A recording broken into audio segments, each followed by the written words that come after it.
Greek partners.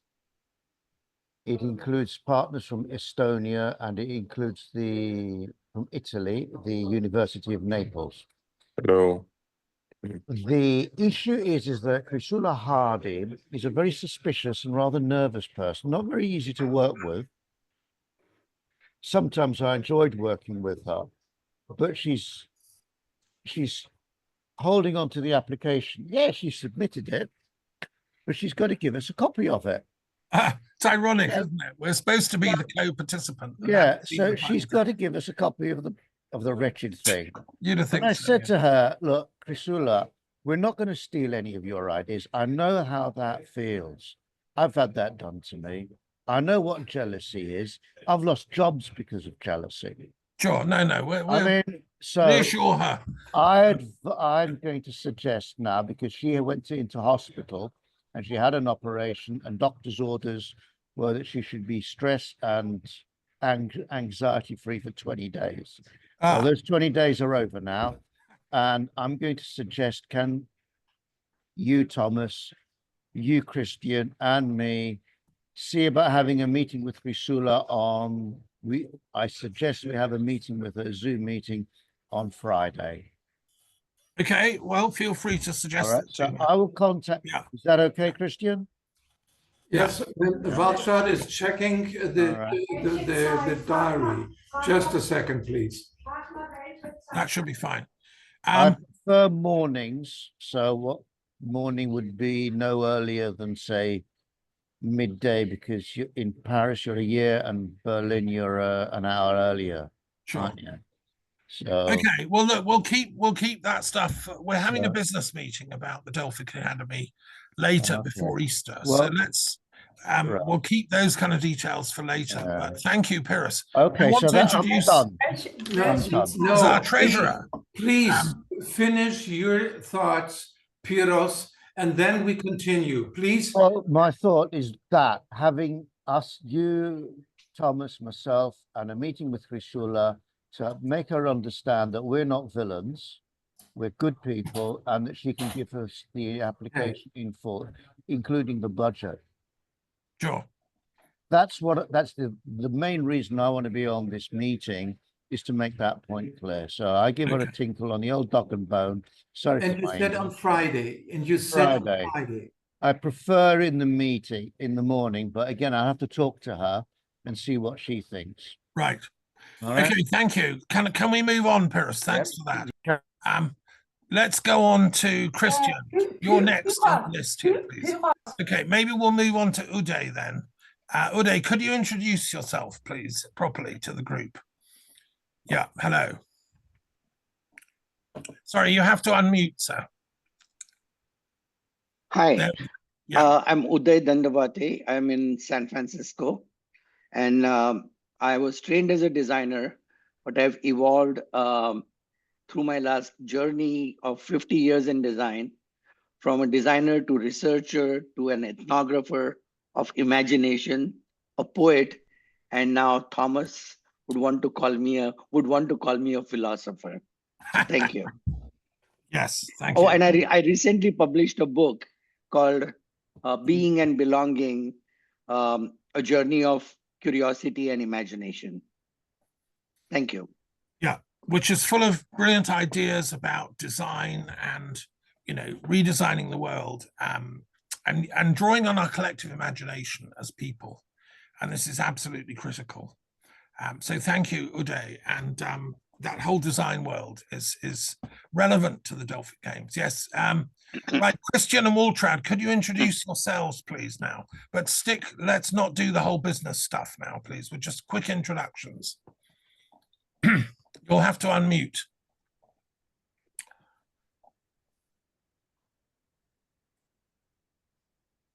At first, let me finish just a short question.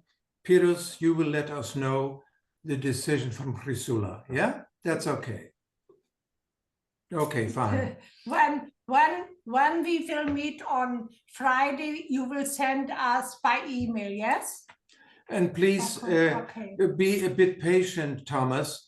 We are struggling with English, And so you speak your mother tongue, as we know, and so do not interrupt or interfere or cut us off. Would be wonderful. Well, I can't say anything more than the Delphic Games are to bring a new initiative. It's not a project. It's an initiative which remains alive. It needs the scientific backing. Without where you come from, there is no future. And that's why I'm grateful, Thomas, that you and friends of yours will join us, because it's important. Otherwise, we just struggle without any roots. And to serve, let's say, peace by action, not just by talk, this is the main target of ours. More I can't say at the very moment. We will find out what each of us can contribute to this aim and where we are just listeners. That's all I can say at the moment. Yeah. Okay. Thank you very much.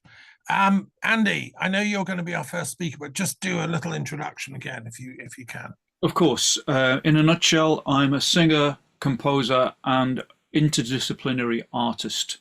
And I was thinking about what actually I am, and I wrote something down earlier on today. So I'll leave you this, and let it mull.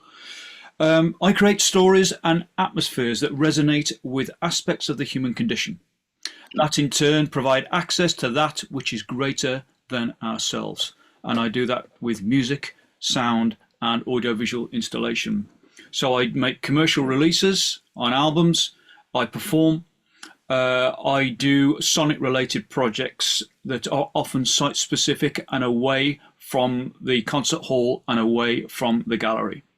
Thank you. Right. Thank you, Andy. Welcome. Benno, please do introduce yourself. Yeah. Thank you. Yeah, I was approached by Christian through Inger Mette, and Inger Mette and I met through the Jena Declaration that I was founding and designing. I did that as UNESCO Chair on Global Understanding for Sustainability and as member of the World Academy of Art and Science. And at the same time, I'm also a chair at the European Academy of Science, also for the field of sustainability. Christian and Inger Mette were very interested in one of the key things that I'm doing with these projects is to integrate the arts in a new way into the sustainability policies of UNESCO. That's what I try to do. And to see the arts not just as a decoration of scientific projects, but as the really key of sustainability in the sense to develop a new aesthetics in our interrelation with our natural basis and to design new ways of sustainable forms of living. And that's what I see the arts as the key actor in that projects or artists. And yeah, that's why I'm here. And unfortunately, I cannot stay longer than until 6:30 today. Well, thank you for coming anyway. And are you speaking from Jena or are you in Austria at the moment? No, I'm from Jena in Germany. Yeah. Okay. Yeah. Greetings. Okay, Elif, do introduce yourself. Hello, welcome. Thank you very much, Thomas. I'm now in Didima. Didima is a place where the Apollon temple is. Last time I was in Africa, sorry for connection problems with the internet in Africa. And I am a writer. I have a book. Now my second book is published. It's called Harmonia, Volume 1. It's about spirituality, channel messages, serving humanity and where humanity is heading towards the new timeline. It sounds a little bit like a science fiction, but channeler is downloading like an oracle messages, and I'm doing this since 20 years. I'm a scientist at the same time, scientist in the sense that organizational psychology, that's where I was graduated as an MBA. I didn't go an academy because it was a little bit complicated here in this country, Turkey. But things may change, and I may pursue an academic career as well. I don't know. I'm a script writer at the same time. I wrote 12 scripts. 5 of them were on theater. It was on stage. I like to write poets and poems. Sorry, I don't know whether I can call myself poet. I'm not sure. Amongst you, I'm nobody on poets, and I'm here to listen and how to analyze, how to contribute. As Christian says, I like to do things. And recently we established the Harmonia Foundation in order to better serve humanity in Belgrade. A couple of friends came together and because we needed an institution to do that. And maybe we can contribute because we work with many organizations worldwide. And maybe we can find some ways to leverage your work because we serve for peace and we know how to do things on the ground, not just speaking. And I agree perfectly with Christian because I had a German education. That's why maybe I'm an American, but I admire Germany. And that's why I established one of my companies in Germany. And I know what you're talking about, Christian. Good. Okay, Okay, well, thank you. thank you. Thank you. Welcome, Elif. Thank you, Okay. Thomas. Yeah, Alex, let's move on to you. Hello. You'll have to unmute, sir. Yeah. Hello, everyone. Before I go, well, maybe I'll go and then I'll introduce the other Alexander on the call. So my name is Alexander de Borne Romanovsky. A few of you know me on this call. Actually, the majority of you do. I've been working closely with Christian and Waltrub for the last 8 months due to the fact that Inger Mette introduced me to Thomas and actually exposed me to the Delphic movement, which even as a person that loves history, ignored the significance and historical background between Delphi and the Olympics.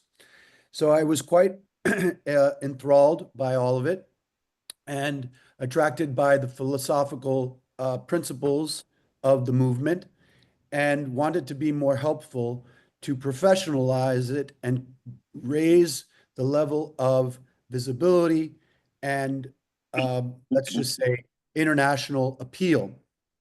So my role is to basically bring this into a new type of foundation, which we will establish in the United States, which I wanted to announce today, which will be called the International Delphic Foundation, where all other foundations from around the world will be able to become patrons and or partners in some capacity, as the role of that foundation is to protect the intellectual rights that Christian and Waltrub, as the initiators, created by creating the IDC, the Delphic Games, and the International Delphic Academy.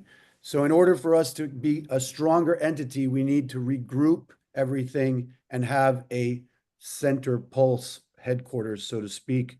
And we need to be able to raise a lot more money. And as you may or may not know, the United States has a lot bigger philanthropy activity. So my role is to really make sure that the Delphic Games is supported by the International Delphic Foundation and that we find new strategic partners to support the games, i.e. network providers, streamers, and or sponsors for the next Delphic Games, government agreements. I'm proposing this to the French government because we have a lot of goodwill that has already been built up with UNESCO, the European Parliament, and the event location, which is the Chateau de Versailles.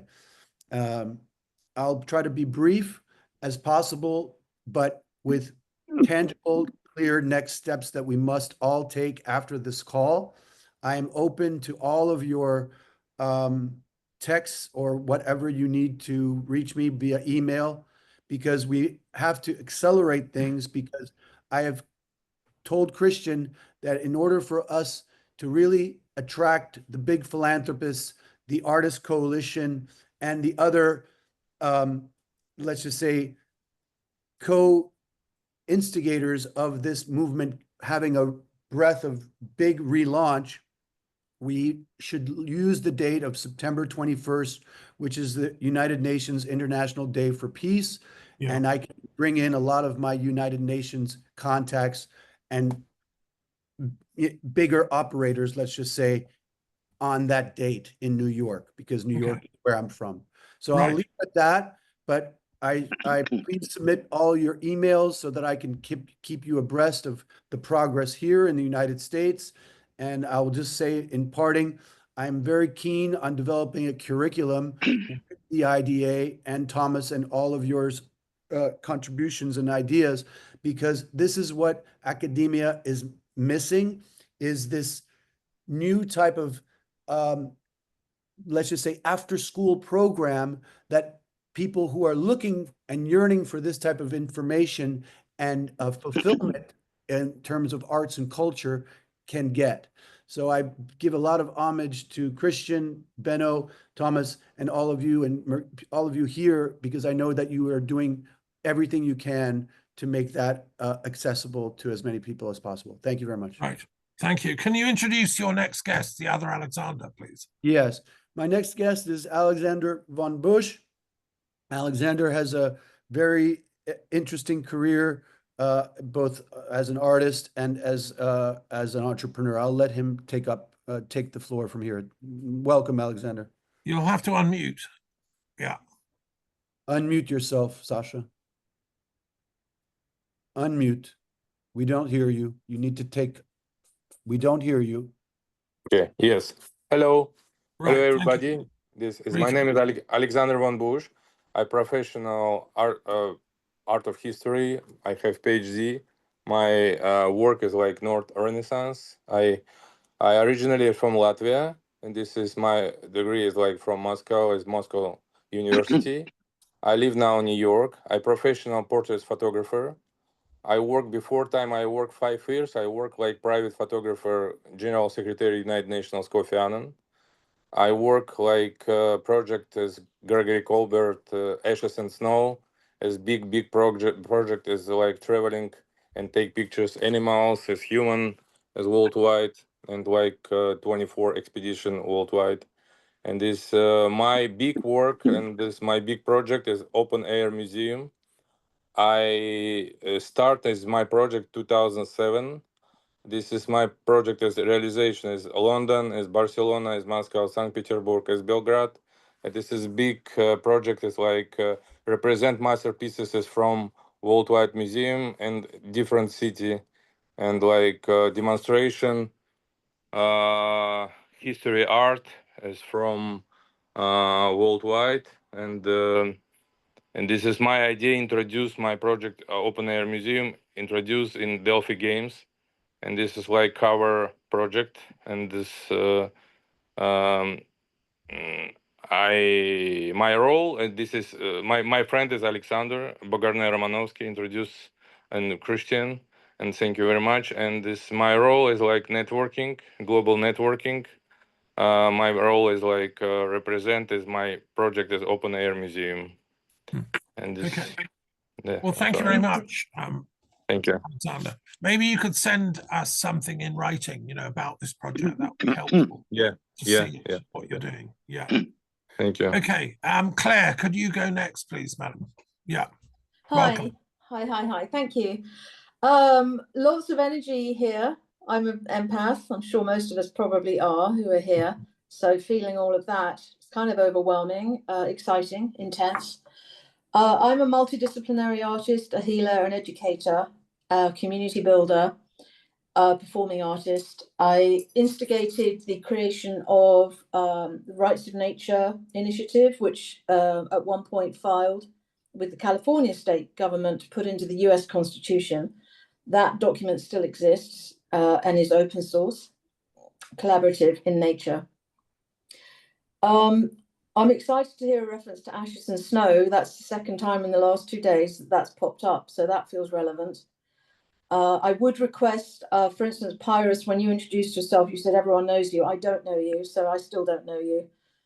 So please let's not make assumptions, because we're all moving fast. Everything's moving fast. So the more we can disclose, the more I think we can generate that which is within us to come forward at the right time in relevance to one another. Anything else I can tell you? I live in the San Francisco Bay Area, but I am about to become very transient and probably more based in Europe, responding really to the needs of creative community building. My background, both academic and experiential, is consciousness. That's my great love: consciousness, creativity, and the exploration of frequencies in real time. So that's me. Right, thank you. And Happy you're to a be musician too. Yeah. Thank you very much, Claire. Inga Mehta, please do introduce yourself. Welcome. Yes. Greetings to everyone. Inge Mette Stenseth. I'm literally in the middle of nowhere. I'm in middle of the high mountains of Norway. I'm looking out at the White Mountains, approximately 0.5 meter with snow and -3 in the night. And it's at 700 meter above sea level, just from Molde, the coast where I'm living, and it's cutting me 5 hours by train to Oslo. House of Consciousness, Claire. I was just offered an office in a House of Consciousness in Oslo, where we're also designing a peace park. And today, 3 hours ago, I was in communication with the Global Youth Coalition. We're having close to 7,000 applications to be part of the climate educational program that I'm kind of facilitating with Oxford University as a founder of the World Climate School here in Norway, and the international support I've had from Alexander and all of you. We are really working with China on the deep ecology movement. So my other partners was in the meeting today was from Hong Kong, Augustine, who Alexander and I met at COP 26 in Egypt. And then my Chinese partners, who is also based in Ibiza, working with the deep ecology movement with Arne Næss and the Nordic inspiration into the Chinese Tao energy. And we already are facilitating 2 different, one study trip is going up to the Himalayas.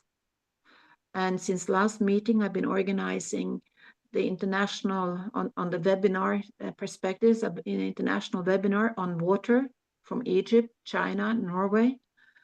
And to connect that with the first international day and celebration of the 10 years decade for the glaciers and snow from Himalayas to the North Poles and South Pole, etc.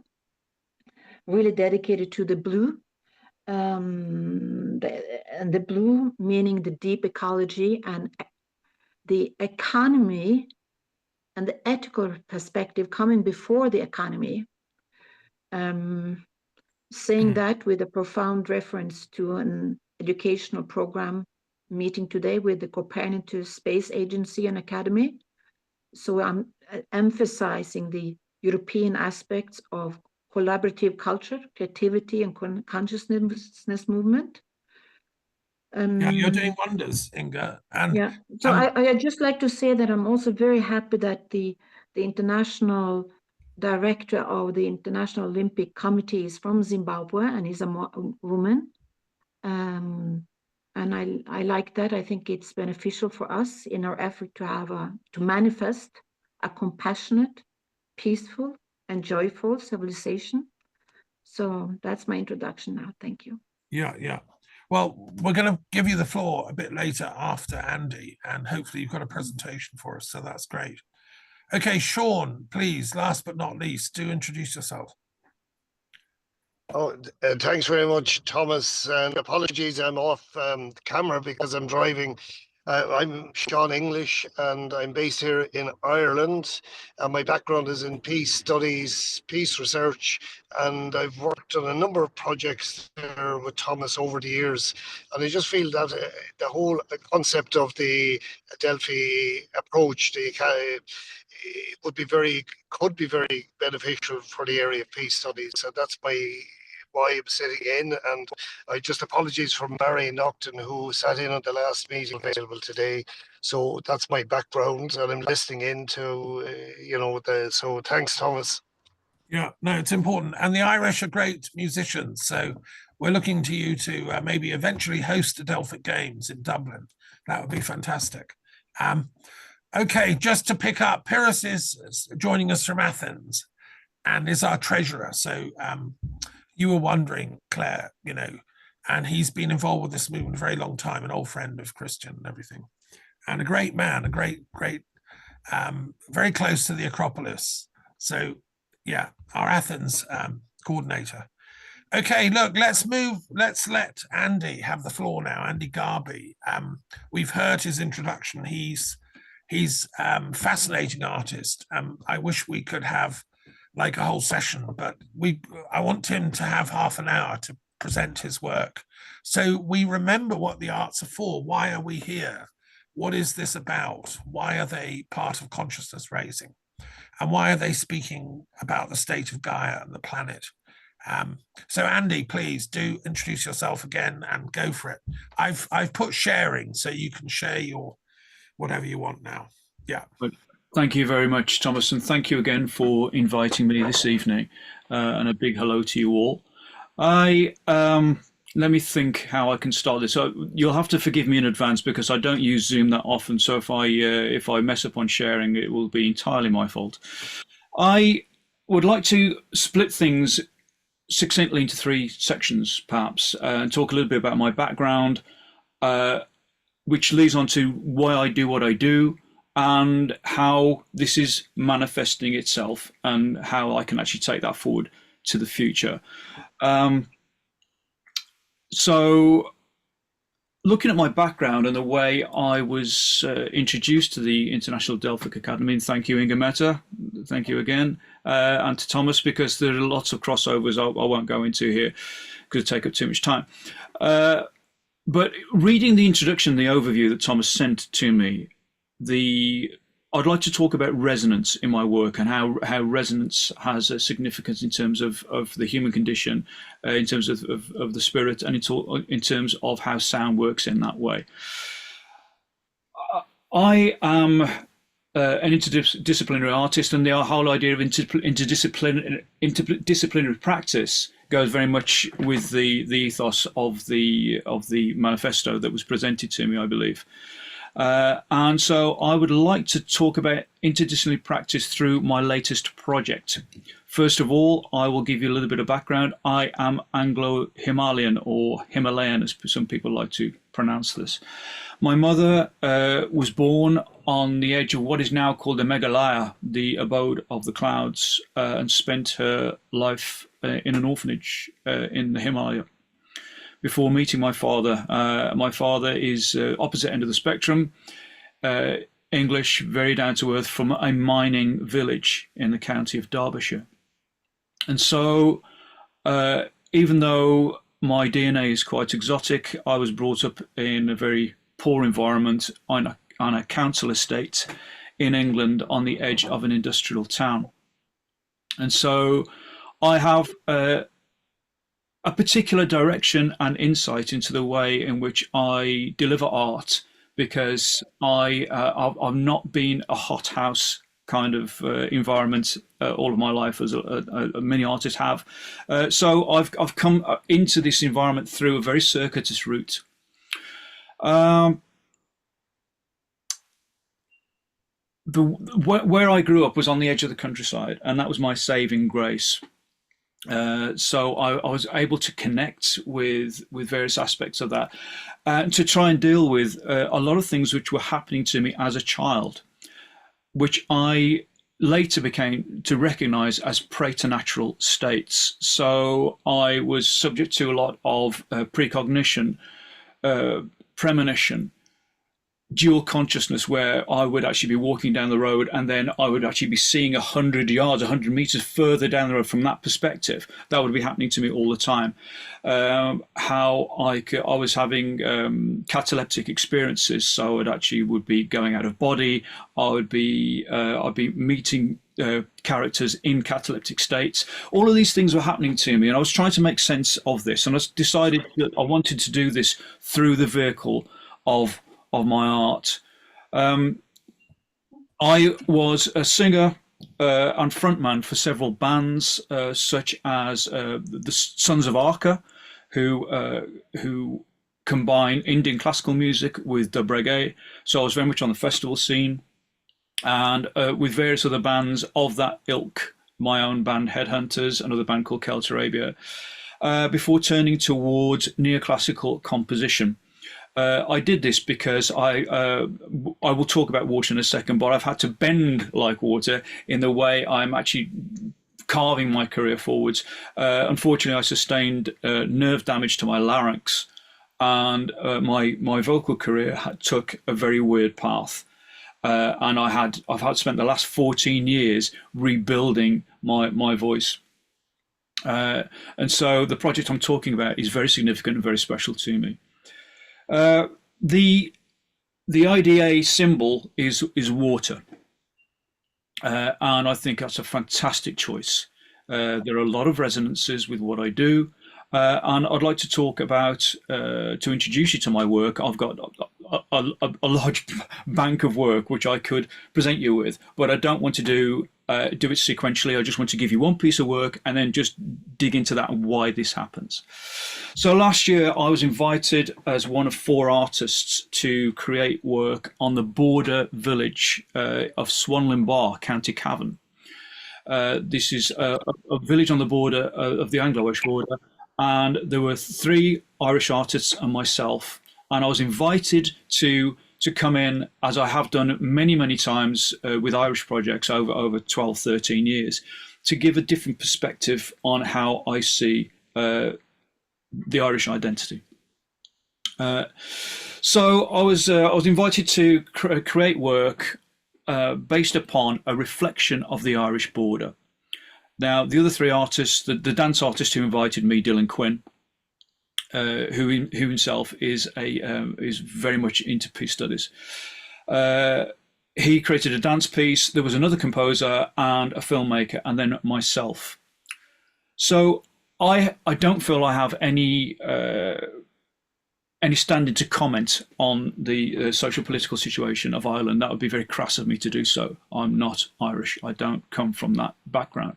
So I approach things from a very different perspective.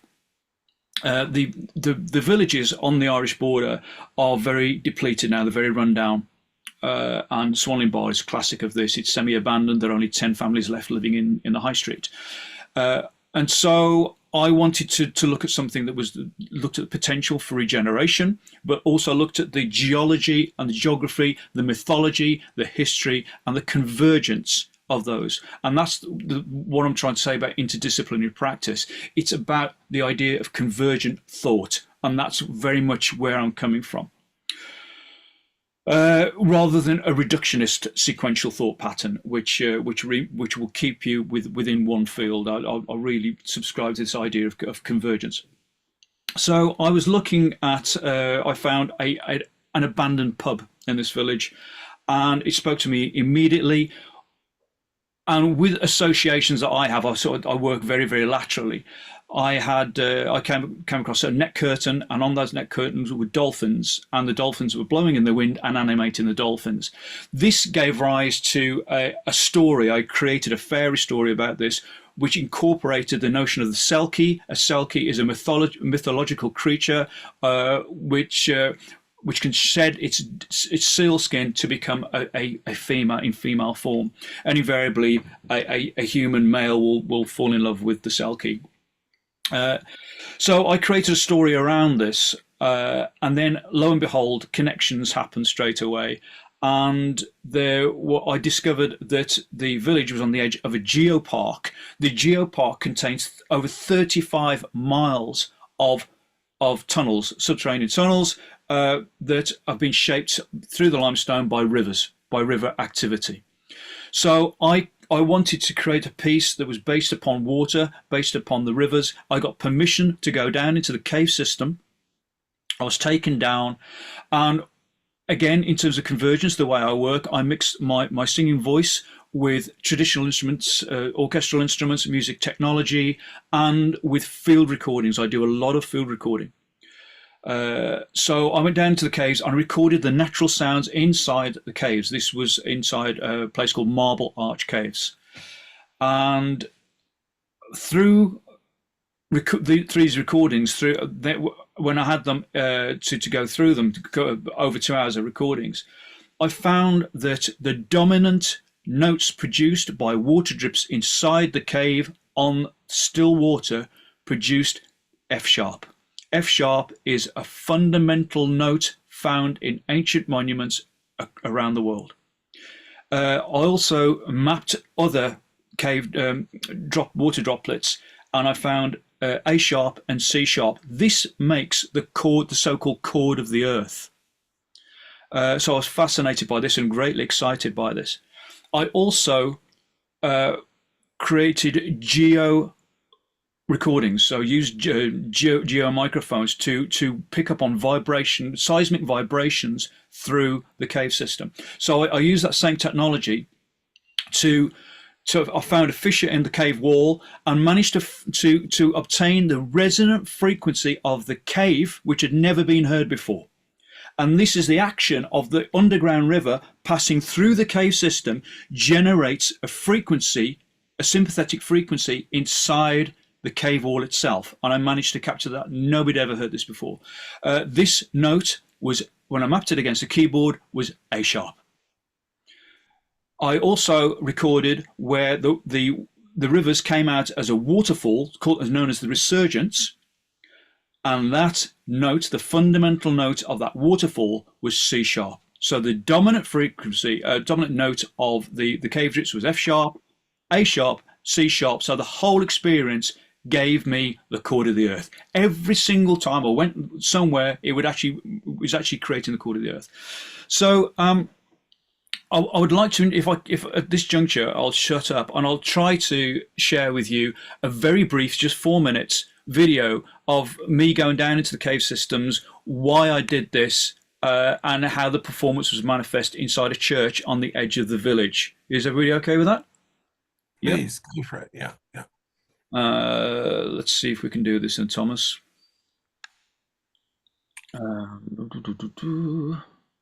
Touch screen.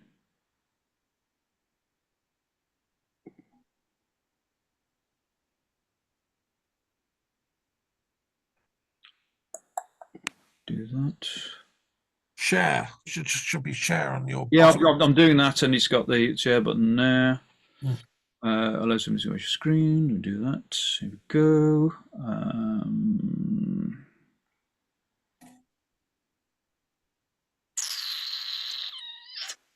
Thank you, Andy. It's very exciting. Watching me fail miserably trying to open this file. Yes, it's riveting. So I know. Is it on Vimeo? I know Claire's work and then the Sasha with the outdoor museum and everything. I just I get a story here of ecological concerts, the outdoor. I don't know why this is not letting me allow me to change. And meanwhile, you should go to the Bosnian pyramids and the tunnels. Oh yes, absolutely. I would. There's been a lot of underwater rivers flying around about those. You should. I've been to many places around the world. I mean, I can share. Oh my goodness! Is it on Vimeo, Andy? It is on Vimeo. Okay, so is your Vimeo open? Can you open that? Can you press play on that? So we're no longer looking at Try you. and do that, and just. We want to look at your Vimeo screen.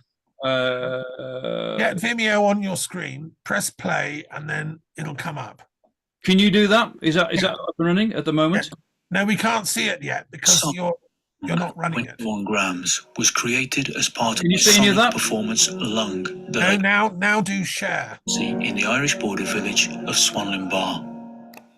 Derelict buildings and boarded up shops are a common feature, but despite this, something spoke to me of hidden potential. No. When I first arrived It's just there, going straight to I'd security noticed and an privacy abandoned pub which drew my eye settings. almost straight away. Through a broken window, a filthy net curtain was caught by the wind. I'm not sure that this is It going to looked happen. for all the world like Hang on it a was second. breathing.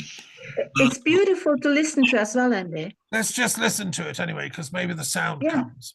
Right.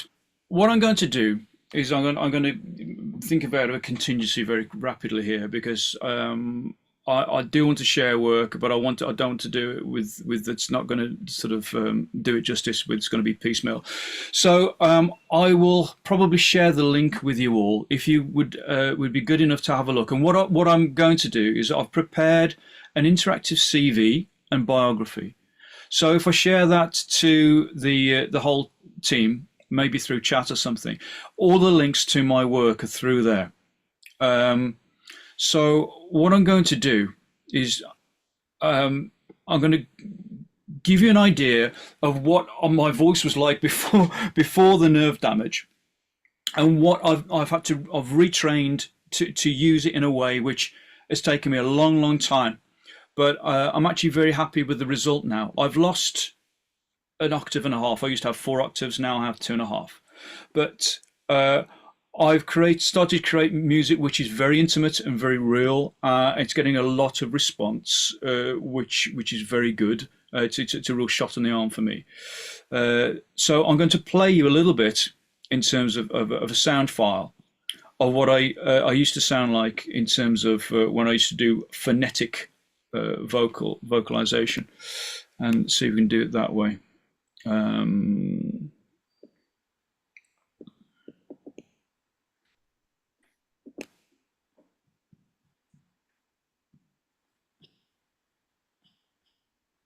I'm hoping you'll be able to hear this.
Beautiful.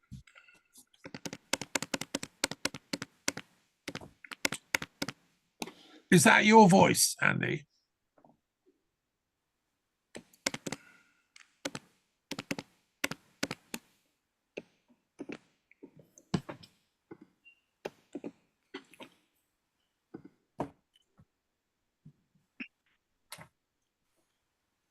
Forgive me, I had to do tasteful fade there. So, and which brings me to this idea of bringing things into perspective for music, sound, and voice, and how they can all work together through the, say, for example, through the theme of water. What I did is I took over a church at the edge of the village in Swanlin Bar. I created bioacoustic recordings. I placed the seismic probes into trees on the lich gate of the church, so that the sap movement would actually be broadcast live into the church as an introduction to my work. Then I had I mapped all the cave drips and created a scale and made a quadraphonic sound system inside the church, and then created a string piece based upon the cave drips. So that then was translated into pizzicato strings, which were then evolved in a quadraphonic sound system around the audience. That then dissipated, and I had created a poem which was almost like a string of pearls, not quite haiku, not quite stanzas, somewhere in between, mini poems with titles that were geotagged. So by reading the poem and the titles, you could actually take the poem and find out exactly where I recorded all the sounds along the river route. So each title of the poem was a geotag you can put into software, and it would just then find exactly where I recorded the sound along the river between the cave system and where the village was. Lastly, what I did was, do you remember I was talking about this resonant frequency of the cave walls? I used that as an introduction to a song which was based upon the fairy tale that I wrote. The reason I wanted to end with this, it was about the idea of how we can connect with the human condition through sound. I wanted to choose a particular subject matter which was very very personal to everybody, and that was grief. So through the notion of the vehicle of a fairy tale, which is often used to explore elements of the human condition which are sometimes more ephemeral. I wanted to use this story of a man who had discovered a dying Selkie who didn't quite make it to the end of her journey to go from the sea back to the cave under the mountain where I'd been. But even though it was a fairy tale, the sentiment was very, very real, and the connectivity that people have had with the song, and the way in which I have now retrained my voice to incorporate what I have and to celebrate what I have, rather than to grieve over what I've lost. It's very important to do that. And now it's a consolidator experience for me. And I'd like to play you just a snippet of this, which starts with the resonance of the cave and then goes into the song. In fact, if I can, I'll play it in its entirety, and that will be me as an explanation of what I do. So bear with me.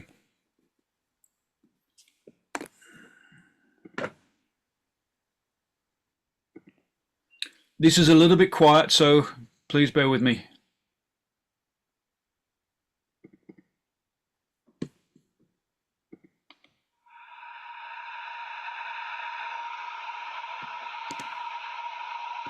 That is the cave resonance.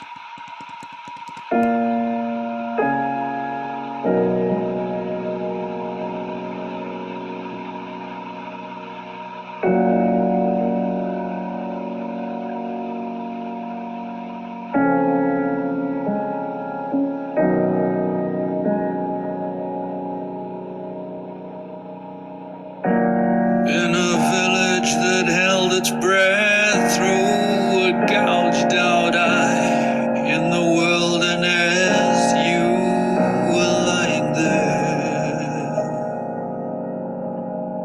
Dolphins woven into your dress dyed with stale beer and nicotine. The most beautiful thing I've ever seen. For the sound sound of a sweet inhale, I would suck the wind out of every sail and kiss it into you. Kiss it into you. I swear I know I saw your ribcage of lace rise and fall. But 21 grams were leaving us all. I can feel it like a moth captured in my hands. There's a universe fluttering against my palms, can't seem to let it go. For the sound of a sweet inhale, I would suck the wind out of every sail and kiss it into you. Kiss it into you.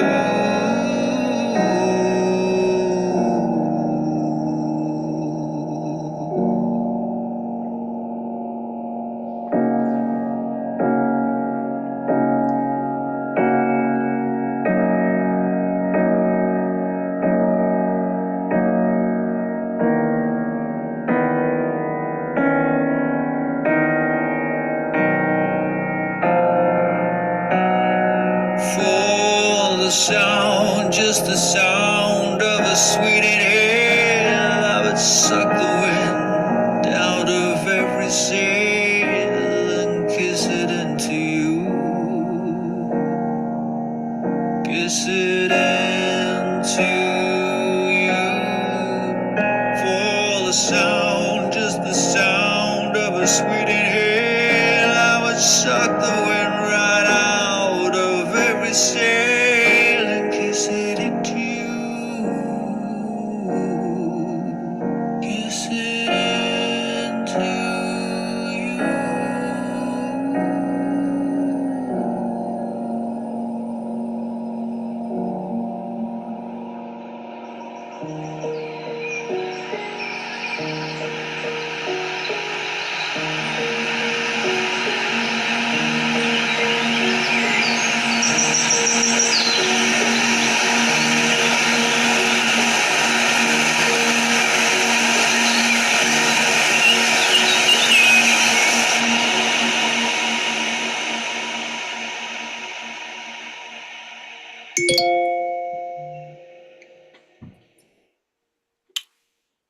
So that was 21 grams. I don't know if you can hear me at all.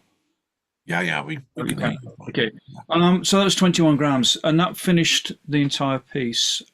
So it's the idea. Oh, sorry. In addition to this, because I'm an audiovisual artist, inside the church I created water caustic projections using the actual river water from the Cladder River. So I actually had a fish tank installation all the way around the church, and projected light through the fish tanks, so that the church was bathed in water caustics when I was actually performing this. So this was my project last summer. This is the most recent interdisciplinary project that I've been involved with, and I'm currently sort of creating sketches now for the new album. But in terms of the way in which I engage with sound, it's very much a seeking, really, in terms of how because from the childhood experiences that I've had, I've always felt that there's something to be connected to at the periphery of my vision, something which is greater than myself, which can be accessed through sound. And the research I've been doing as an academic, as well as a practitioner, very much points to this, and that's where I'm heading. I mean, I started a project to do with capturing the inherent acoustics of buildings at risk, and I'm very much into the idea of sound as the preservation of sound, the sound of places, the sound of buildings and structures, and that's why I'm very keen on members here being part of UNESCO, because I've been sort of trying to sort of find a way to chat to people about intangible heritage and the way in which sound itself, sonic qualities have a need preserving and need capturing. And so I initiated a project so I could capture as many internal spaces as I could through something called impulse response recording, which makes a sonic photograph of an interior of endangered places. And that's an ongoing project, and that's called the Unsung Antiquarium. So as a singer, as a sound artist, as an interdisciplinary artist, this is the kind of flavour of what I do. And I release commercial recordings, as well as making a welcome return to performance after a long struggle away from the stage. So that's me in a nutshell. I mean, I would like to share a lot more with you, but because I think because of time and because of the video restrictions, I would like to share my interactive CV with you, and I would be very grateful if you just dip into it, just have a look and see what I've done collaboratively as well, because I work with fashion. I work with Louis Vuitton. I opened up the 2015 fashion show at the Louis Vuitton Institute in Paris, as well as my work with capturing sound diaries. I've been to quite extreme places. I've spent time in the Himalaya, capturing sounds there, in the High Tatra Mountains in Poland, in Banff, Canada. So there's a lot of work that I do that has connections with the environment, but I think it's coming from a different stance, in that I am looking at the way in which sound has a potential to connect in a very spiritual way. And in closing, I think, where do we go from here? Sound is as a subject matter is now it's getting a lot more attention. It's getting a lot more attention in the power of healing through medical science as much as anything else. And there is a lot of research into the way that sound and energy has a very direct connection. And that's where I'm looking toward in terms of my future research. But I will continue to perform. I will continue to make music. I will continue to make interdisciplinary art and installation in this way. So I just thought I'd introduce you to my work just through one project, but I would very much like you to look at the CV if you have time. Thank you very much for listening to me. Well, no, thank you very much, Andy. That was brilliant. And do put your CV into the chat. I recommend everybody to click on it because it is extraordinary. It's a bit like a river. I've seen Andy's CV, not the interactive one, and he's done so much work. We've just seen like a tip of the iceberg here. We've got time for a few questions if people have. Do put the electronic hand up if you have. Then we're going to go on to Inga Mehta, who's got a question, a presentation for us. Claire, go for it. Yeah, Andy, just to say, there's far too much to say right now from what you've said. There's so many crossovers with where you're at, both creatively and also intellectually. So I would love if you could put your email in the chat, and I'm just going to reach out to you to set up a conversation, because there's a lot. I can't even begin to say how much we have in common right now. Absolutely, that we're looking at. Of course. I would love to chat further. Very much. Good. Yeah. Thank you for sharing. I'm really excited. Great. Yes. Okay, Sean, go for it. You'll have to unmute, sir. Oh yes, thanks. So very briefly, that was really fascinating.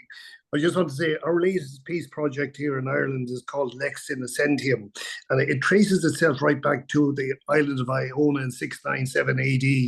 And it just, those monks were very much into sound, the monks at that time and for hundreds of years around.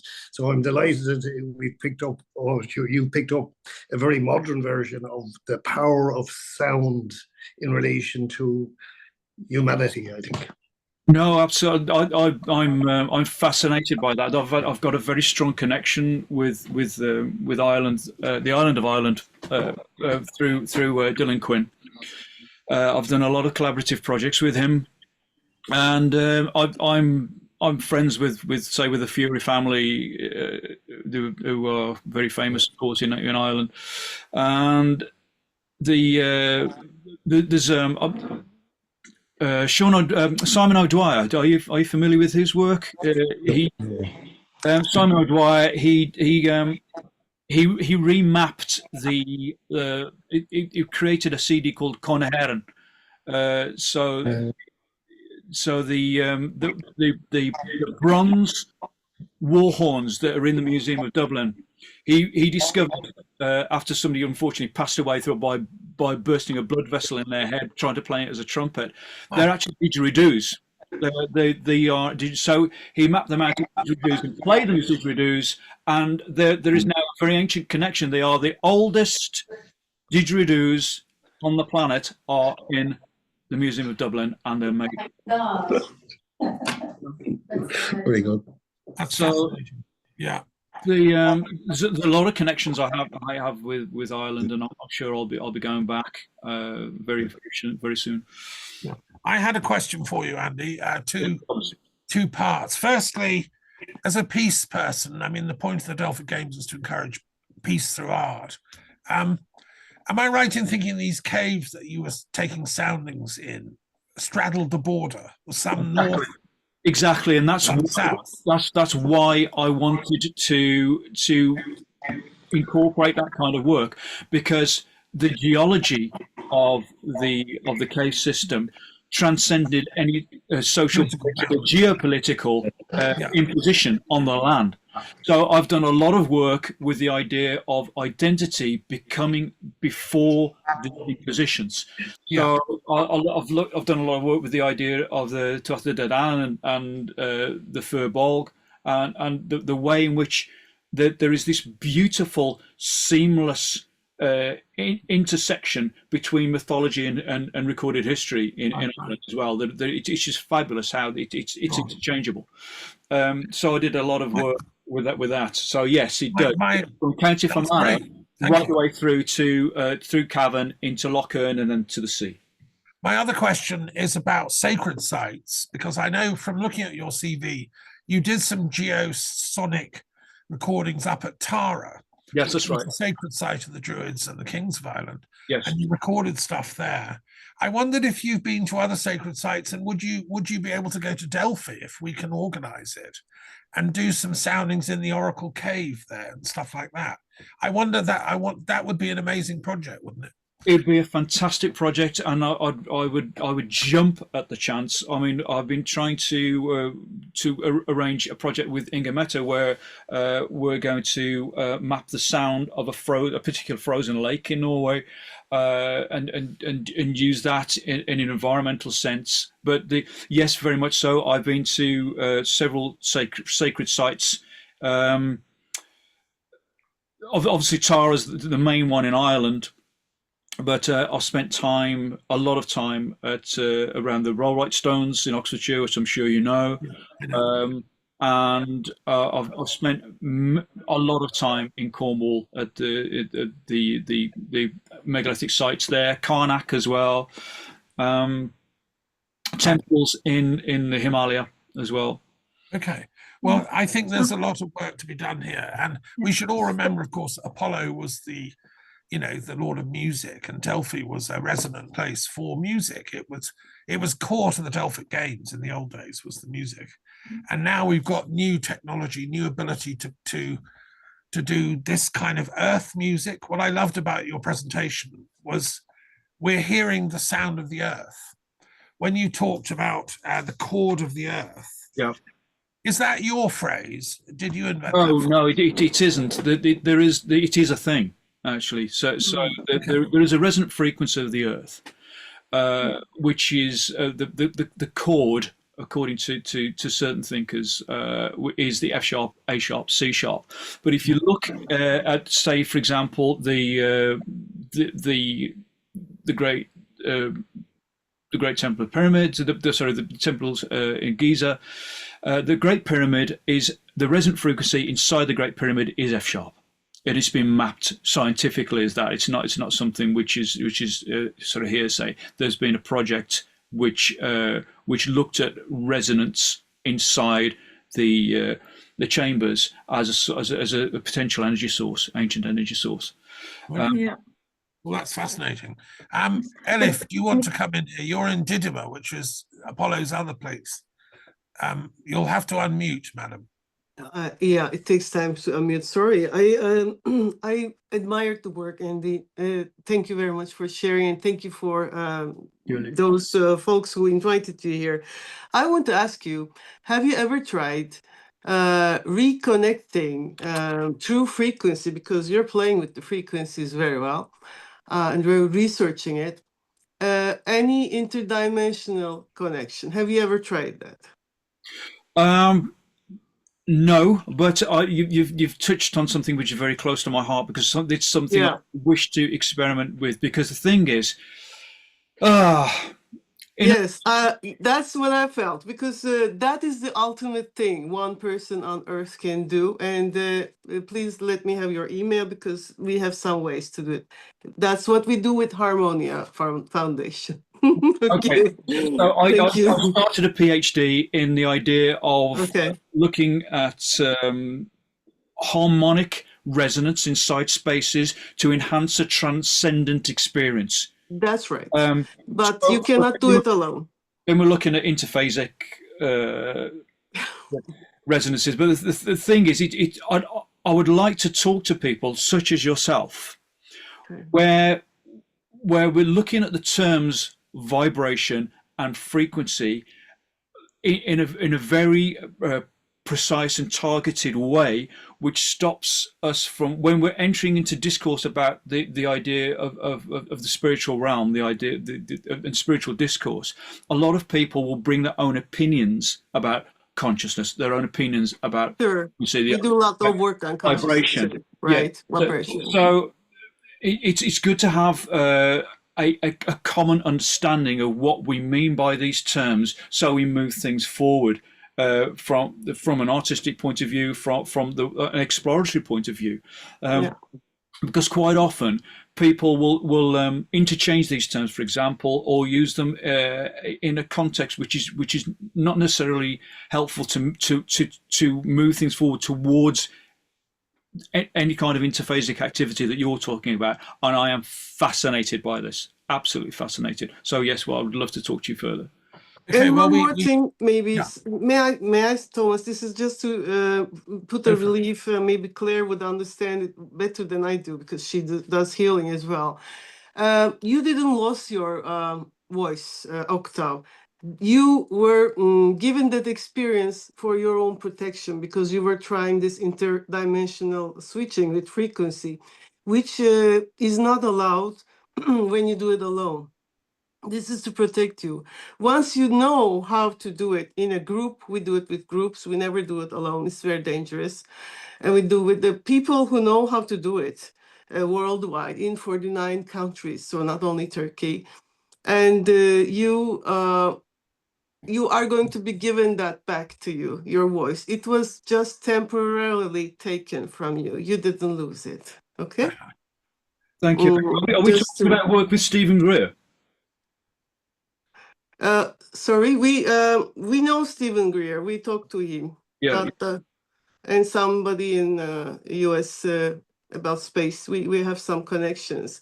But may I take, Thomas, this opportunity? First, I want to invite Thomas because I admire his work, and I admire him as a person, to be the speaker on some projects we call Voices of Harmonia. this is going to unite a lot of people who know about many things. We call the satellite consciousness. Satellite consciousness means looking at something from different perspectives and with 360 degrees, and all of us represent one angle. So if we talk, just like talks together right now, but it's a limited time, we complete that consciousness satellite. So that's why I'm going to send you invitations, and I'm going to let you meet David Carlson. He's a musician from Sweden, and he is going to be very famous very soon. Some things are going to happen. And you can be speakers, but I want to begin with Thomas and maybe Christian, Inger, and you are all invited to become speakers here. Right. Well, And thank you very Alexander. much. Thank you very Okay. much. This is a fascinating conversation. Before we move on, I want to give Inga Meta the floor because she's, dialing in with a lot of interesting information. We only saw a tip of it. Yes. One thing before I do that, Inga, just 1 second. I was listening to Andy, and I want to finish with this. As you were talking, I was thinking about my training in Tibetan Buddhism years ago when I discovered the termas tradition. Some of you may know that in Tibetan Buddhism, they believe that sacred places around the planet are imbued with the psychic consciousness of former masters, sages, realized beings, and they imbue them literally into the rocks of the caves. And there are places in Tibet where Padmasambhava went. There are other places around the planet.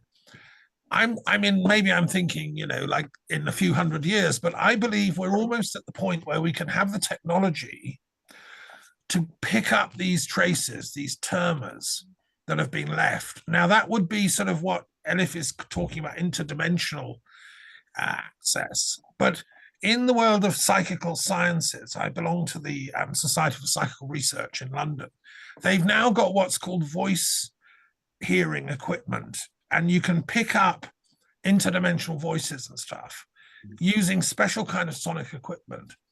How would it be if we sent Andy down into Padmasambhava's cave in Tibet and actually managed to pick up these traces?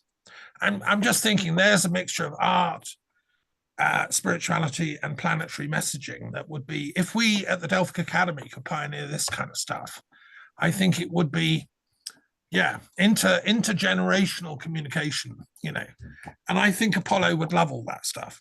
Anyway, I just wanted to throw that out there. Okay. Yes. Inga, it's your turn. We want to hear from you, my dear, in Norway. Please share. Yes.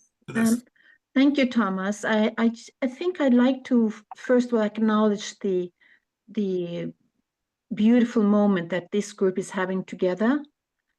And I think we have to acknowledge that this International Delphic Academy, the Council, and the Games, we are actually in this call having the right people to be onboarding and to produce something that is going to be a unique Earth symphony beyond any kind of Olympic Games as of now.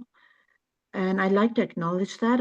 Also like that Thomas asked me to speak for 20 minutes, but I like to change the program and be lateral and improvise. And I like to give the opportunity for us to listen to Claire's voice, because we have this opportunity and we don't know when the group is coming back again. So if you are able to improvise with us, Claire, I'd like you to share your beauty with us. The vibrational beauty that you have. Thank you, Inga Meta. I'm just walking into my studio looking for my shruti. Where is it? Oh, there it is. And I believe it's the first time that Andy and Claire is actually our meeting, is it? It is for me. It is for you. And Claire has also been working in the cathedral in San Francisco with meditations and musical healing for groups and geolocations of sound and poetry related to the Earth Charter we've been doing. So this kind of ecological earth music and humming, I think we've been training ourselves to lift this in a decentralized, orchestrated way. And Alexander also know what I'm talking about with Humming for Peace out of Japan. But let's give you floor to you, Claire. Okay, the only thing I don't know how to do, because right now I'm on an iPad, I don't know how to put original sound on an iPad. So that could affect, hang on. Let's see if this will do it. Can you hear this? Yeah, that's fine. All right, so look, I'm going to sing with the Shruti. If it starts cutting out, just tell me, because there's no point in sharing it if it's not going to come through well, and I'll just send a recording. Okay, so Okay. just wave at me if it's not doing its work. Deal? I like Deal? the look of the Beckstein at the back. Oh, You can play yes. that if you want.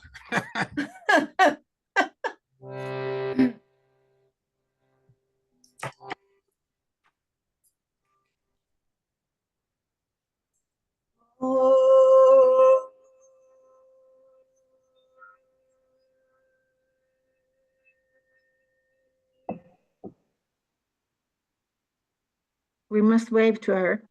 What? We didn't hear it. It's cut, I believe. Yeah, you're stuck on talking mode. Yeah, so on an iPad, it's just Yeah, it won't let you do music, I'm afraid, properly. So send us a recording, Claire. I'll send you a recording. Yeah, but and since Inga Meta wanted to give you the floor, tell us about the work you've been doing at Grace Cathedral, because we'd love to hear about that. Yeah. Well, I'll introduce you to some of my instruments too. Okay. So I work with bowls, shakers. I make instruments of bone and shell. I travel to different lands to gather some of the materials from nature. That's my Beckstein. And I listen. I listen to the wind, to the earth, to the land, to the water. I record everything. I do lots and lots of field recording, like Andy. And it's challenging. It's challenging and sometimes quite dangerous. I just spent 3 months in Orkney doing exactly that and I do videos from those called Soul of Place. So part of my work now going forwards, it's been like this for about a year or two, is that I do this work and then I create something, and it's a way to listen to the land, listen for the land, to the land, and then generate something on behalf of the land. And my voice is an instrument of peace and transformation. So when I sing, I'm working with frequencies. I don't do that intellectually. I do it instinctually.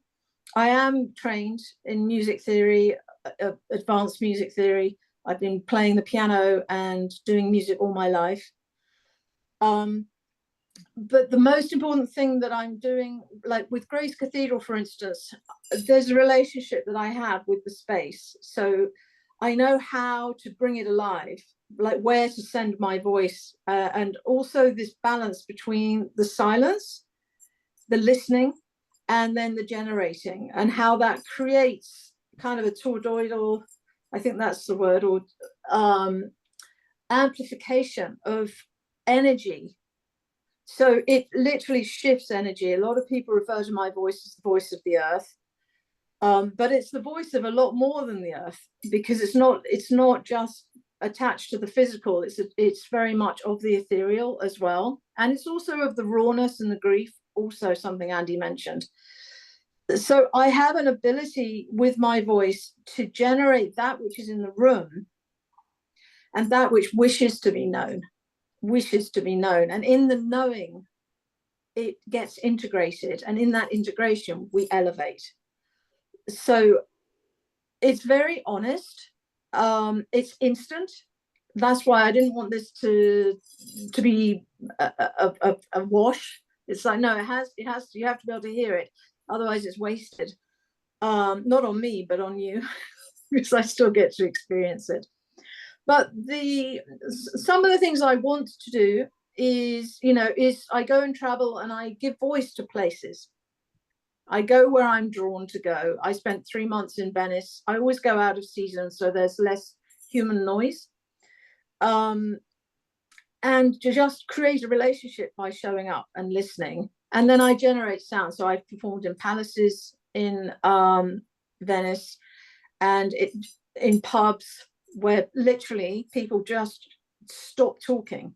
Noisy pubs, silence. And then I'm finished, silence. It's incredible to watch, and it's been happening for decades. So I'm not surprised by it, but I do still enjoy it. I enjoy the fact that there is an aliveness in sound, and I'm researching sound for how it can help us understand ourselves in terms of our consciousness, our relationship to energy, the relationship between energy and consciousness, and what we're really here to do, what we're really here to become. So sound to me is the vehicle.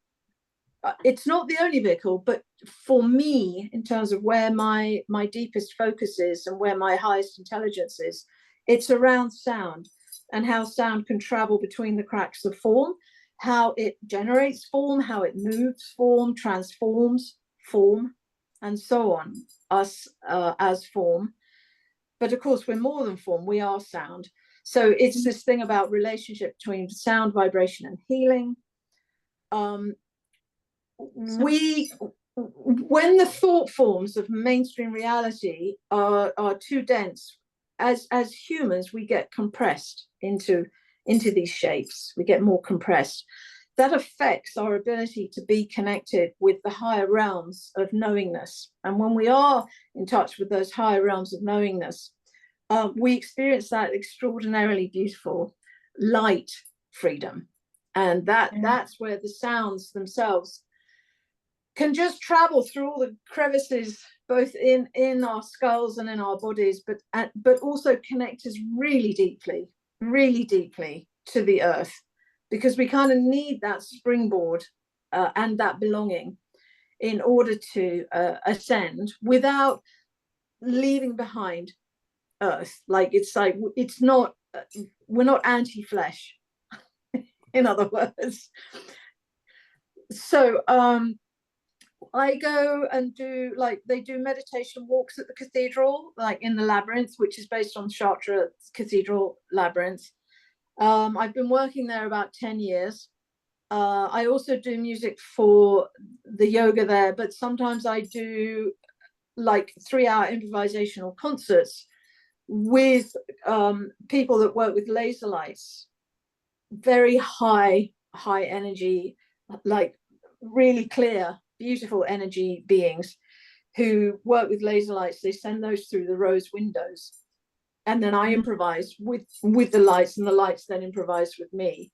And I bring other people into that sometimes, so that we can show people how possible it is to be in real time, to be present with one another, and then therefore become simultaneously interdimensional.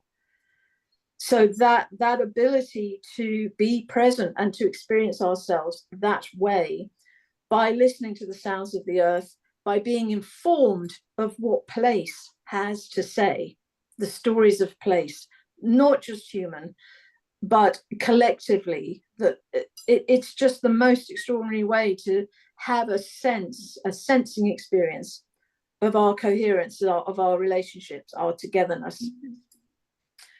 There are lots of conversations about frequencies that I find sort of interesting and perhaps a little distracting.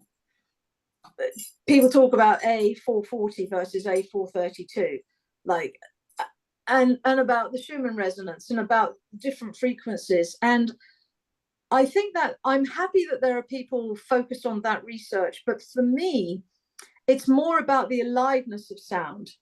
And instinctually, one can adjust frequencies that we generate, especially vocally, really much so easy with the voice, to just tweak a sound in order to come into a person's consciousness in a way that has this kind of aha release.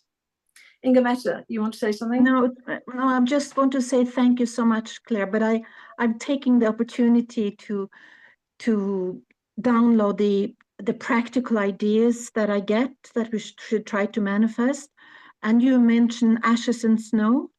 Yes. And what comes to my mind now that the Olympic or the Delphic Games and the International Delphic Academy can actually organize as a moving circus, like the Ashes and Snow, with a concert orchestrated, with a peace message from the earth. And maybe if Sasha is there, it would be nice to really, or to Alexander, who is actually, can you help us with this? We need funding to start producing, Alexander. And I can see that Andy has even the connections to the fashion industry. So there is an opportunity here that is actually can be funding. It's like interesting to get funded. This is unique production we can make. We will be Over talking to you about and funding. Sasha on the Ashes and Snow. Can you tell us, Inga, sorry, what is Ashes and Snow? I don't think everyone understands this term. Can you exactly let Alexander, Sasha, tell you more about Ashes and Snow. It's an expedition with a photographer that photographs people and animals. Can you go into it for a minute, Alexander? And then I just have a few things that I wanted to say with regards to Andy's performance and the water symbolism. So please just. He's not on the call at the moment, your chap. He is. He's on the bottom. He's just muted. He's not hearing. It's okay. Over to Ashes and Snow with Sasha. I think it's very important because of the synchronicity in our call. Sasha, you're not listening. Take off your mute. Yes. This Delphi Games and the Ashes and Snow is more different. I not understand what talking about now. It's like Delphi Games, like this, it's like art of worldwide, not only one discipline, only one philosophy. Ashes and Snow, like absolutely individual project. It's like human and animal like together. This like eco project, not art. Not this is art project, not like Delphi Games. Delphi Games is like Olympic Games. This is not only different project like art, like museum, like conservatory, like concert hall, like compositor. This is not individual. This is Delphi Games. Like, I'm sorry, my English is like. Um Delphi Games is like community organization, not only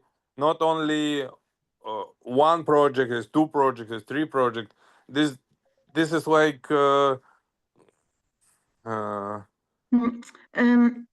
Sasha, I understand your. Yes, I understand your. Ashes and Snow, absolutely independent project. This is Gregory Colbert. Gregory Colbert is genius guy. This organizing is museum, nomadic museum, and this is organizing codex, organizing manifest, organizing 100 expedition. Now is organizing symphony orchestra animal, like 143 sound animal plus one voice is human. That's it. This is this independent project. This is I not understand why this Ashes and Snow and Delphi Games. Can I just say something? Thank you very much, Sasha, for that. Thank you very much for that. I'd just like to just sort of wind up that bit. I want to thank Inga Mette for her contribution and especially for bringing in Claire. That was pretty awesome. I'm sorry. I think the thing about the Delphic Games is we're looking always for new art projects which might be featured in the next Delphic Games when that happens. So we're doing scouting here for possible potential projects to get excited about, to invite. These would be people coming to the next Delphic Games and doing a performance or having their work evaluated. So if anyone has any information about this, any projects that might be suitable for the next Delphic Games, please let me or Christian know. I want to move on now because time is coming to the end, and I want to give the final word to Christian as our founder, who's got a lot to say. But I want to just say a few things myself, if you will bear with me, which I've been waiting to share with you, as I think it's important. So let me just summarize a few things that's going on here. The first thing I want to announce as coordinator of the Delphic Academy, and I think we've had a little glimpse of the kind of things we can do together and why it's important that we keep this work vibrant and alive. I'm going to launch, with your support and backing, a journal for the International Delphic Academy. You see, academics love journals. It's how we communicate with each other professionally. And I want our journal to carry some important stuff. And I want to encourage everyone on this call who, you know, whether you're an artist or an intellectual or you know, a patron of the arts, again, to do scouting. Who can we invite to do an article, a paper, a submission? And what I'm looking for, let me give you an example of the types of things that would be in our journal. Right? It would be, for instance, things on the Delphic Oracle. What do we know about it? You know, how did it operate? Who were the people, the Pythias, who actually gave the oracles? What do scholars know about all this? You see, there isn't at the moment an actual Delphic academic journal anywhere. We have a niche potential here. Secondly, obviously, the history of the Delphic Games. There's actually very little known. There's one PhD ever been done on the history of the Delphic Games in America. Okay, so there's a field. We want to get scholars, classical experts in ancient Greek, Hellenistic history to research and submit some work on the history of the Delphic Games, because this is how we are going to get better known and how we can do a service for academia worldwide. The other thing that I would like to see articles on is the Delphic truce. You may or may not know, most people on this call may know, that during the Delphic Games, there was always a truce. You were not allowed to bring weapons anywhere near the Delphic sanctuary. It was forbidden. And not only that, you weren't even allowed to be fighting back home in your home city. So, and we want to research this. How do we know this? Who in the classical world wrote about this? Is this true? And if so, how did they enforce it? The Amphictyony, by the way, was the body that enforced it. They had they wouldn't let people come in to the Delphic Games if they were from a warlike competing nation or city-state in those days. So that's really important for our time. Look, here we are as a world trying to get truces, ceasefires around the world, Ukraine, Russia, Israel, Gaza. Let's research the Delphic truce. How was it done? You know, and what role did the divine consciousness have in that? There was a sense, I think, of awe when you went to Delphi and were in the presence of Gaia and Apollo and Dionysus. Something happened to your consciousness, which Claire talked about, the higher frequencies. And that's what music does. That's why these people used music in the games. And that's what I want to redo. I want us as the Delphic Academy to research all aspects of how music can bring in that grace, which then leads to peace. The other thing I want to research is who closed this. It was such a good idea, these Delphic Games, the Delphic Truce. Why do we have to restart it? Why isn't it still going? Who shut it down and under whose authority and why? I've been doing a lot of detailed research. It was done under the false understanding of these Byzantine emperors for whom Christianity was a sort of political game in which your faction defeated the other guys and you called the other guys heretics. And the game was you had them arrested and tortured and imprisoned and your faction won. And they went back and forth between Arian Christians or Trinitarian Christians or Unitarian Christians or whatever. You know, it was a big political game. Well, it was those guys took the decision to shut down the Delphic Games and the Delphic Oracle. And I think we should ask our Christian brothers and sisters to revisit that decision and say, look, that was a mistake. You need to help. You need to now issue an official edict that actually, no, we quite like the Delphic Games. We want them reopened. You know, how can we do that? That's the sort of thing that we can look at in the journal. the other thing I want to see is I want us to focus on the rebirth of the Delphic Games. This is the good news. And this requires somebody to go and sit with Christian Waltraud in Berlin, look at the archive they've got, read the documents, and give us a sort of an article for each issue of the journal, maybe focusing on one of the Delphic Games they've already run. Since 1994, there's been a history of these things, which most people don't know about. They've never heard of them. Whereas Christian is sitting with all this in his memory and his archive. And the journal can be a vehicle for sharing that in depth. You know, what happened in the Philippines, what happened in South Africa, and what happened in Georgia, because these are historically important sequences. And then inspired by that, we can then go on and create the next ones. And then another thing I'd like to see in the journal is the question of Aristotle. Whenever you talk about academia, you get Aristotle. And he had a definite link to the Delphic Games. He actually has, some people know this, he was invited when the Delphic sanctuary burned in the 4th century and everything was destroyed. He was invited to go and piece together the evidence of what had been there. You know, well, how do we know that? Where's the source on that? What did he find out? There's hundreds of great Aristotelian scholars around the world. Let's ask them. Let's get them to write and submit stuff into the journal about, you know, the lost papers of Aristotle that he discovered at Delphi.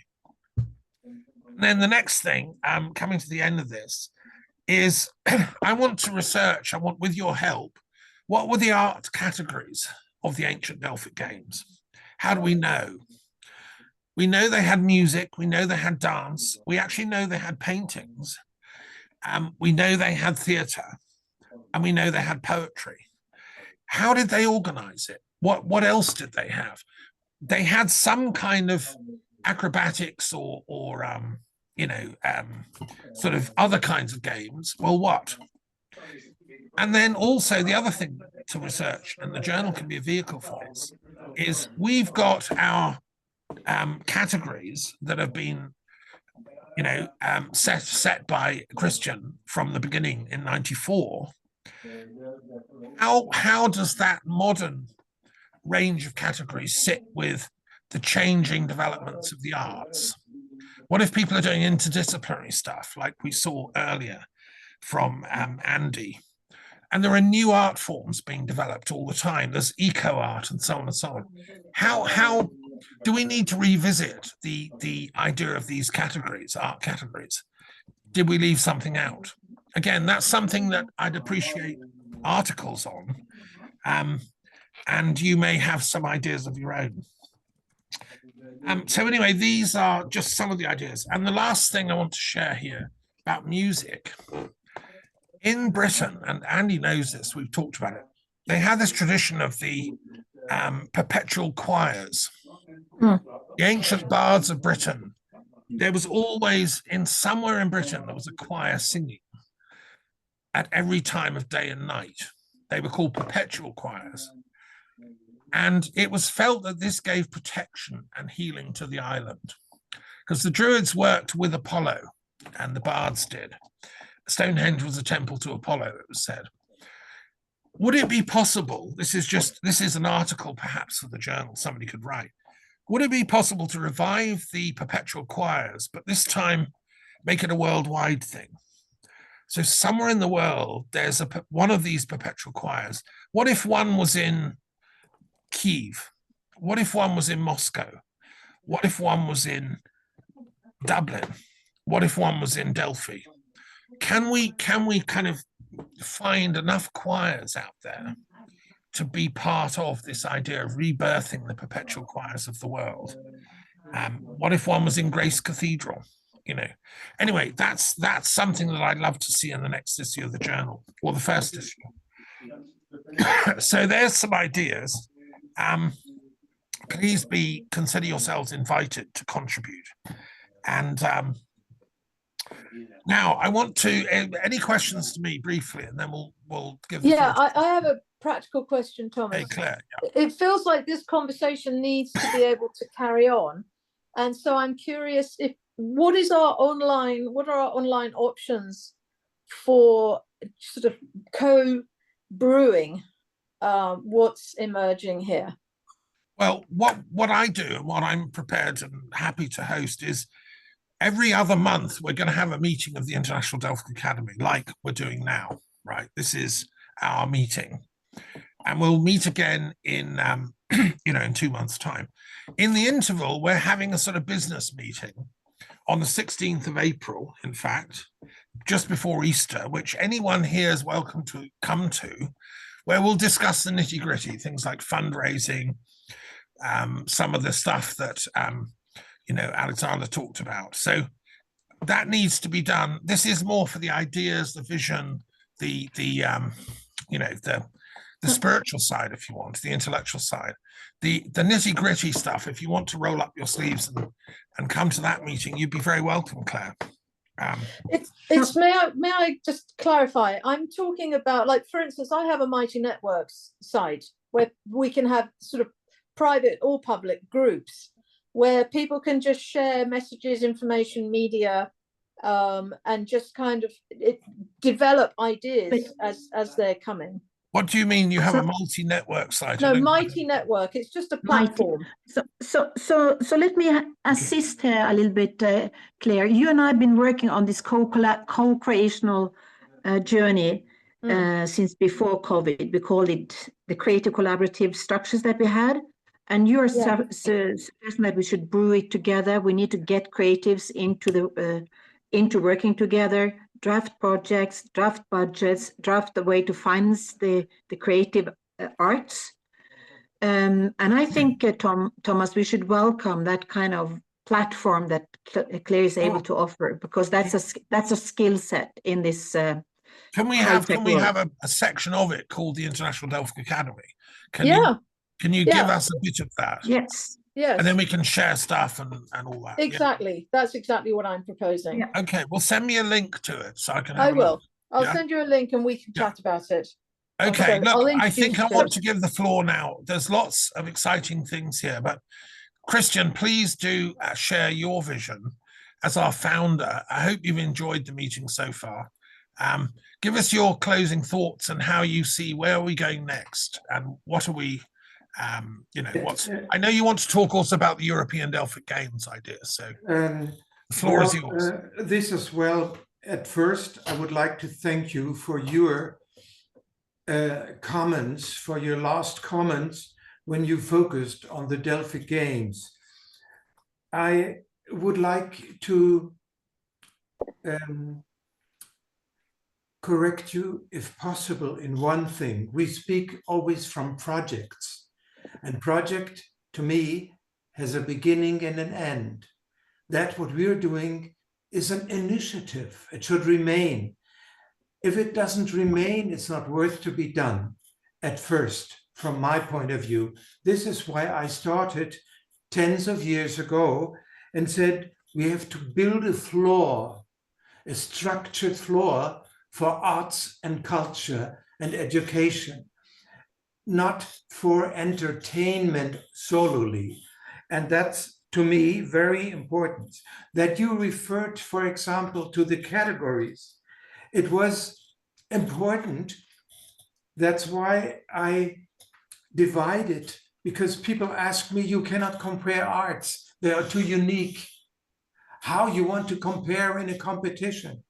If you ask artists, they are in daily competition for stages, for exhibition halls. It's their life. If they are really artists, if they are committed, they search for this, they starve for it to be there, to show and, let's say, draw attention towards that, what they describe as their art. And we should not forget, we have naturally that what Thomas was referring to, the traditional arts. But we have the 6 art categories are divided in arts of modern times and arts and traditional arts. We have two arts of modern times. When I started with arts of modern times, the so-called experts laughed about me. There is nothing like modern times. And I said, social arts and communication will be at first the key of future artistic work. And second, ecological arts and architecture. They agreed with architecture, but the art of ecology, the art of environment, of climate, how to use it, how to construct villages and cities to be lively, to serve us and our children, because we are not important. Our children, what kind of future do we create? And this is what I would like to encourage you. Think beyond the horizon. We are much more capable in doing things and not just guessing or finding theoretically solutions. We are capable of doing it if we are sticking to new ideas. And this sticking to another way around, that's what matters. And I can just say, for example, and thanks to you, Thomas, you referred to our archive. 10 years before we start the games, I start the games. 30 years, in December last year, we have the 30 years anniversary of us. And I described in a podcast, in the first, it will be 3 of them. In the first section, I said how I came to that. I'm not a scientist. I'm not a researcher by profession. I'm just a normal human being, being curious to know why, what's behind this, and what comes out if I do this. And the response from the people and the response from the so-called experts sometimes encouraged me. I received a letter from so to speak, I wanted to start with Olympic music games because I sponsored many years artists, singers, dancers. And I received how should I say, I received a letter from the National Olympic Committee, and they said, don't dare to use the word Olympic. Olympic is us, not you. And I said, okay, if you think so, I think differently. And I asked the Professor Flassar from the University of Munich and asked, sir, I need your help. They want to forbid me to say Olympic music games. And he said, that what you have in mind, after I told him, it's not Olympia, it's Delphi. It's the Pythian Games. It's the story of the arts, of uniting. And I said to myself, if so, let's find a system. And the result are 7 worldwide Delphic Games. And we realized, and I realized, art is regional. It's not just world or national. It's regional, for example. And so I initiated the start, with your help, hopefully, for the European Delphic Games to come. And we want to launch this year the European Delphic Games and to perform them next year. And the European Delphic Games, do you know how many countries we are in Europe? We are not being taught at school, at least in my school. 51, not the 27, not the 47, 51 countries. And the last several hundred years, we recognize we are all brothers and sisters, if we like it or not. And here we have a power, a hidden power with the Delphic Games. And let's work for the European Delphic Games as a sign we can create a better tomorrow by the arts. Thank you for listening. Well, thank you very much, Christian. And we'll discuss this project idea. Initiative, please. Sorry, this initiative. Yeah. Sorry, I used the term project, but I understand you prefer initiative. Okay, we're coming towards the end of our meeting. It's been a feast of ideas. I'd like to thank Uday again, and Andy rather. Uday, you've not contributed yet. Would you like to add a few thoughts from the design perspective? How can we get the great designers in the world who are like applying artistic principles in product design? How can we get them interested in the Delphic Games? Because, you know, you've worked with companies like Microsoft. They could fund some of this stuff, couldn't they? How can we make that bridge? Well, thank you, Thomas. So my response to everything that I was listening to, I don't want to go in the direction of getting my old clients to fund this. That's a narrow perspective.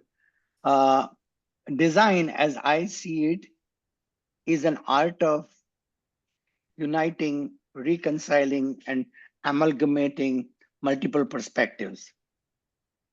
That's how I believe it. That's what I have practiced it. To understand, become conscious of different forces that exist in the world, different perspectives, different tensions, and how do we create a common ground that is elegant, graceful, beautiful, convivial. That's my perspective of what design practice is. From what I've been doing for the last 5 years, stepping out of the realm of servicing corporate clients and more of using my design sensitivity to inspire imagination through poetry, conversations, book reading, and oral history narratives. What I have realized is that it inspires ripple effect in creativity and imagination. People have taken some of the things I have put out and created music around it, dance around it. And I think the power of design, as I am interpreting right now, is of creating this unified space in which people of different perspectives can meet, be inspired by each other, have dialogue with each other, and present to a world an eclectic mix, a fusion of possibilities that exist by listening to each other, caring for each other. So that's my response to your question. Yeah. And can I just say, I think everybody on this call ought to read Uday's book. It's on Amazon. I read it. Can I add one more thing? Could you put a link to your book? Yeah, go for it. Yeah. Yes. I just wanted to add one thing. Can I share a screen, please? Yes, it's set for screen sharing. Yeah. Okay. This is my book. But what I want to share is, this is my new framework for what the world needs. Some of you may have heard about Maslow's hierarchy of needs, which is very individualistic, and it works towards self-actualization. But from everything that we have been talking today, we are all a part of nature. We all coexist. And the future of our survival and thriving it depends on we recognize those connections, harness those connections, and use them in an imaginative way. So I've created an alternative to Maslow's hierarchy of needs, where for him, physical safety is the foundation of a path towards self-actualization. What I'm saying is, for a society's march towards a convivial future, imagination is the foundation. Today, everybody, politics, religion, technology is robbing us of our imagination. They want to control our minds. They want to monetize our desires. Instead, we need to reclaim our imagination and look at this triangle as pairs of words: curiosity and open mind, compassion and critical thinking, caring and sharing, and healing and regenerating. That is what I feel is the path towards a convivial future.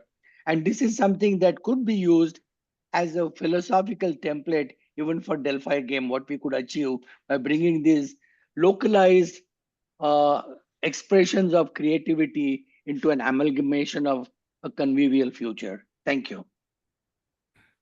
Thank you very much, Uday. I love that. And his book is awesome. Please get it because it's full of practical stuff. You can apply it in your life. And it's on Amazon. Yeah, yeah. Okay, look, Thomas, can I any just say one final last points, Alex? Yes, go for it.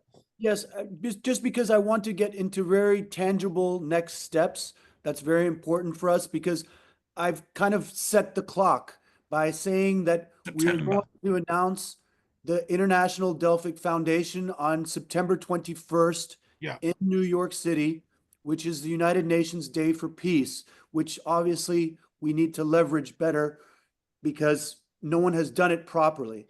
And it's also during United Nations General Assembly. So we will be able to pull in some important VIPs. And my role right now is to go out and find the patrons of the arts and proponents of peace initiatives. One in particular that I'm going to see right now is a lady that launched the Peace Innovation Initiative. I encourage you to just check out what that is.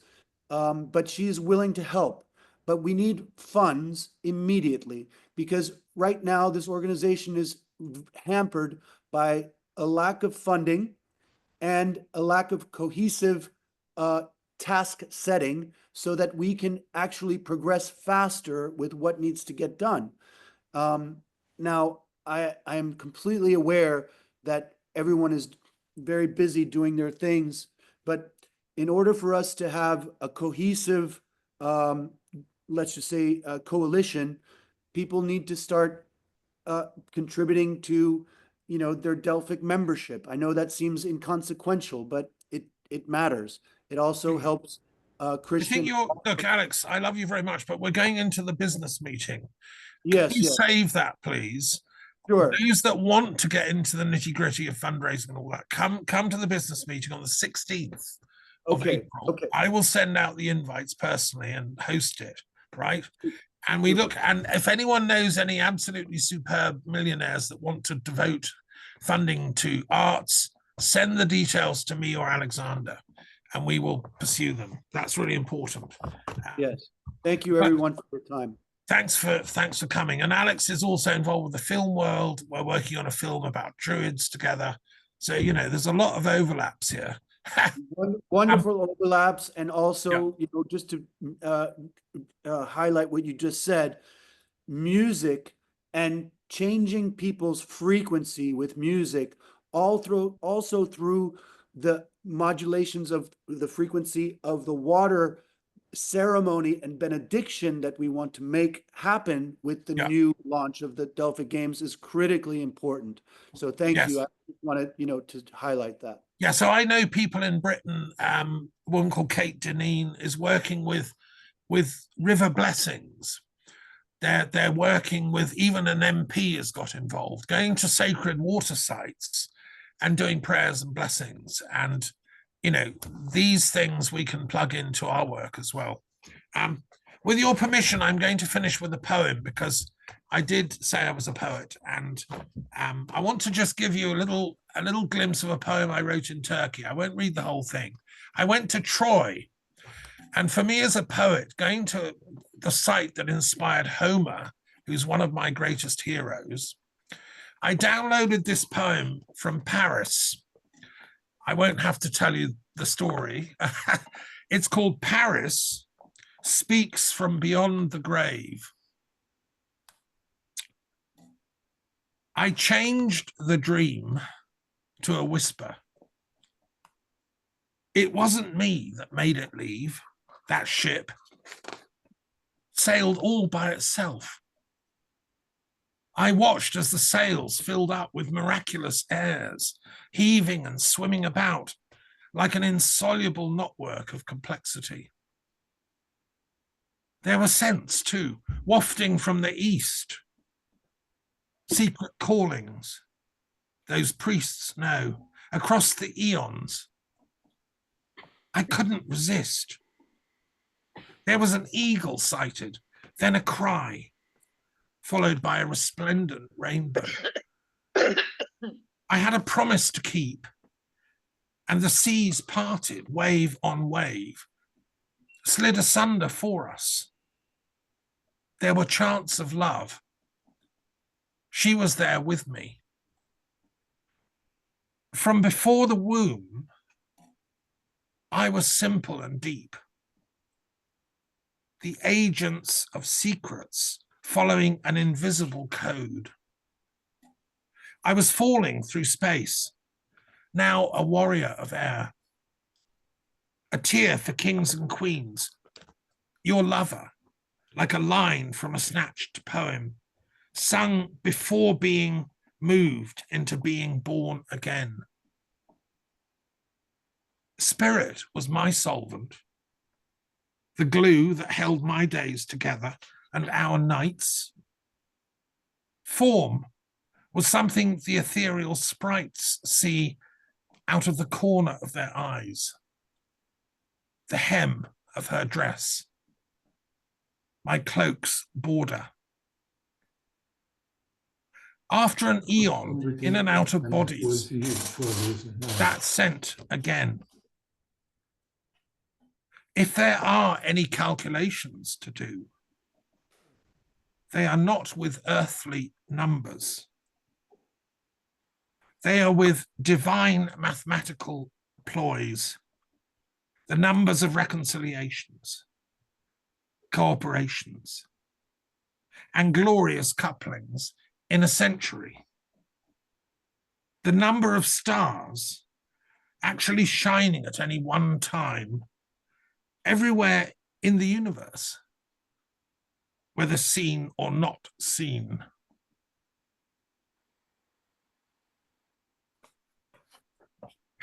So Paris speaks from beyond the grave. I wanted to end with that because, you know, even Trojans used to go to the Delphic Games on occasion. So look, thank you all for coming. Go with the gods' blessings, and we'll meet officially again as the Academy in 2 months' time.